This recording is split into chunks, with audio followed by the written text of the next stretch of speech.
Hey guys, ताज़ा खबरों के लिए लाल बटन दबाकर सब्सक्राइब करें और तुरंत खबर पाने के लिए घंटी के बटन को दबाएं।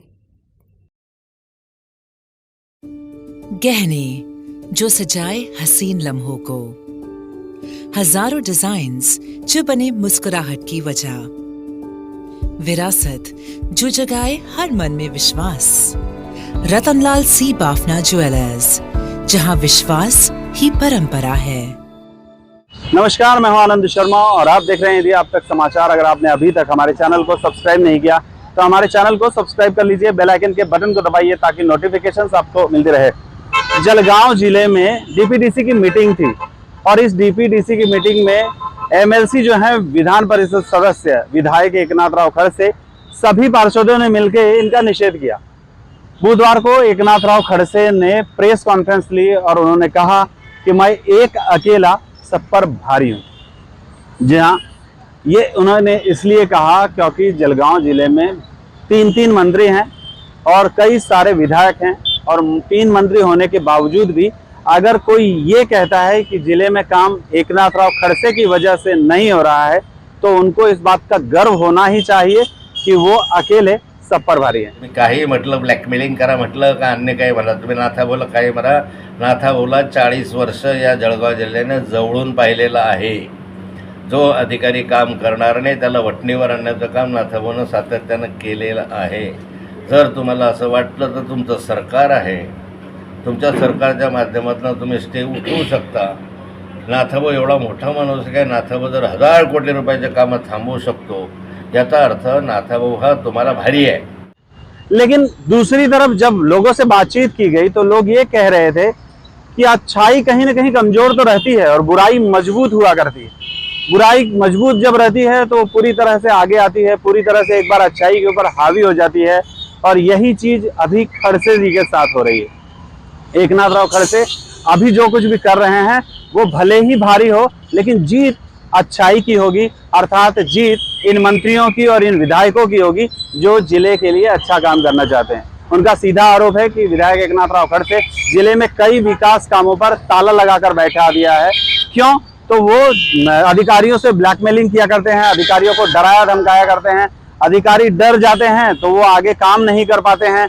और ये तो बिल्कुल सत्यता है कि जब कोई आदमी डर जाता है, जब उसका दिमाग सही ठिकाने पे नहीं रहता है तो वो कोई काम नहीं कर पाता है। जे विधान परिषदेतले आमदार आहेत खडसे, त्यांनी या संदर्भामध्ये वारंवार तक्रारी, विनाकारण त्रास देणं, अधिकाऱ्यांना ब्लॅकमेलिंग करणं असा प्रकार या ठिकाणी सुरू केलेला आहे आणि सगळ्यांनी सांगितलं, पूर्ण आमदारांनी सगळ्यांनी, म्हणजे शिरीषदादा चौधरी काँग्रेसचे आमदार त्यांच्यासहित सगळ्यांनी सांगितलं की रस्ते लवकर सुरू झाले पाहिजेत। अधिकाऱ्यांना मी विचारत अधिकारी ते सांगत होते किंवा सगळ्या तक्रारी गेलेल्या आहेत, त्यामुळे रस्ते थांबलेले आहेत। मला वाटतं की अतिशय व्यवस्थितपणे, पारदर्शीपणे या सगळ्या प्रोसेस झालेली आहे। ही झालेली असताना मग जिल्ह्यातले कामं व्हायलाच नको, म्हणजे तुम्ही विरोधी पक्षात असताना तेच काम करतात, सरकारमध्ये असताना लोकांना तेच ब्लॅकमेलिंगचं काम करतात, बदल्यांवरून तुम्ही त्या ठिकाणी अधिकाऱ्यांशी बोलतात, त्यांना धारे धरतात आणि या बदल्यांच्या संदर्भातले त्यांच्या बदल्या करू नये म्हणून पत्र तुम्हीच दिलेले आहेत मागच्या काळामध्ये। थोडीशी दुटप्पी भूमिका घेऊन तुम्हाला चालणार नाही।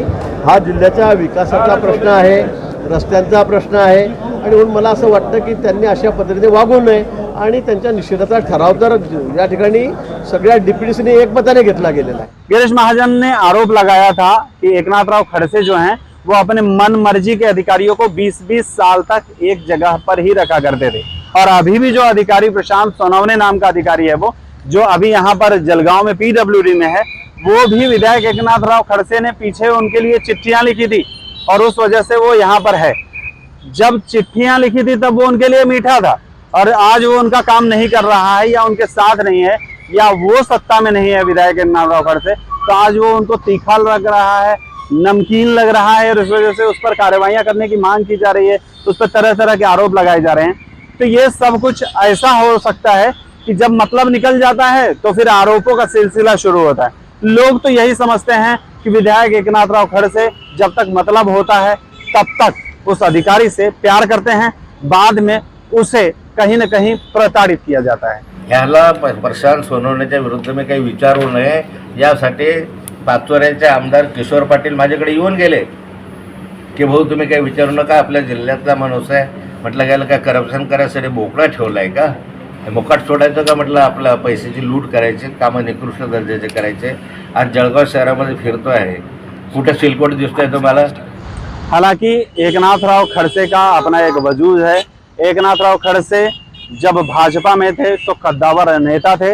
अभी फिलहाल जब भाजपा से बाहर निकले हैं तो उनके हाथ से सभी कुछ ऐसा रेत की तरह फिसलता हुआ चला गया है. उनके हाथ से जीडीसीसी बैंक निकल गई, उनके हाथ से दूध संघ जो था वो निकल गया, और अभी फिलहाल उनके पास ऐसा कोई भी ताकतवर संघ नहीं है जिसके बलबूते पर वो कुछ कर सके, वो राजनीति में बहुत अपनी पहचान को और आगे तक ले जा सके. और शायद यही वजह है कि एकनाथराव खड़से इस तरह के आरोप करके कहीं न कहीं अपने आप को हाईलाइट में रखना चाहते हैं. ऐसा आरोप लगातार वो लोग कहते हैं जो जलगांव का विकास चाह रहे हैं, अर्थात वो लोग कह रहे हैं जिनके विरोध में एकनाथराव खड़से काम कर रहे हैं. खैर, जो कुछ भी हो, राजनीति है, राजनीति में कोई ऊंचा होता है, कोई नीचा होता है, लेकिन जिले का विकास अगर हो रहा है और उसको रोका जा रहा है अगर, तो ये एक नीचे की राजनीति है जिसको जलगांव जिले के लोग कतई बर्दाश्त नहीं करेंगे, और जलगांव जिले के लोगों को बर्दाश्त करना भी नहीं चाहिए. कोई कितना भी कद्दावर नेता हो, अगर वो जलगांव जिले के विकास में अड़थला डाल रहा होगा तो जलगांव जिले की जनता उसे कभी भी माफ नहीं करेगी. फिर वो चाहे एकनाथराव खड़से हो, फिर वो चाहे गिरीश महाजन हो, या फिर XYZ कोई भी. ये आम जनता की भावना है जो मैं आप लोगों तक पहुंचाना चाहता था और आप लोगों तक पहुंचा रहा हूं. फिलहाल गिरीश महाजन और एकनाथराव खड़से दोनों की जुगलबंदी जो है वो तो जगजाहिर है, और एक दूसरे पर आरोप तो लगाया ही किया करते हैं. ये लोग एक दूसरे पर आरोप लगाया करते हैं, लेकिन जो चीजें सामने नजर आ रही है उसको नजरअंदाज नहीं किया जा सकता है. प्रशांत सोनवने नाम का जो अधिकारी यहाँ पर है, जिसके लिए खड़से आज शिकायत कर रहे हैं, गिरीश महाजन ने साफ साफ कहा है कि वो अधिकारी है जिसके लिए खड़से यहीं रखने के लिए पत्र दे चुके हैं. जब उनके लिए पत्र दिया था तब वो अच्छा था, और आज उनके काम नहीं कर रहा है, इसलिए पत्र दिया जा रहा है कि ये अच्छा अधिकारी नहीं है. सच्चाई क्या है ये तो सभी के सामने आ ही जाएगी. फिलहाल जनता जो चाहती है वो सिर्फ यही चाहती है कि जलगांव जिले का विकास हो, राजनीति इस साइड में हो और विकास अपनी जगह. अरे माँ, सबको बता दिया क्या? नहीं तो महिला मंडल आपसे नाराज हो जाएगा. क्या बताया? क्या? यही कि हीरा टेक्सटाइल में मॉनसून सेल चालू है, 50% तक ऑफ है. सो डिजाइनर साड़ीज, लहंगा चुनरी, Punjabi suit, leggings, western wear, dress material, night gown के साथ अब चौकी men's and women's exclusive innerwear भी है. आज ही विजिट करें हीरा टेक्सटाइल, हरिओम मार्केट, शहर पुलिस स्टेशन के पीछे, जलगांव.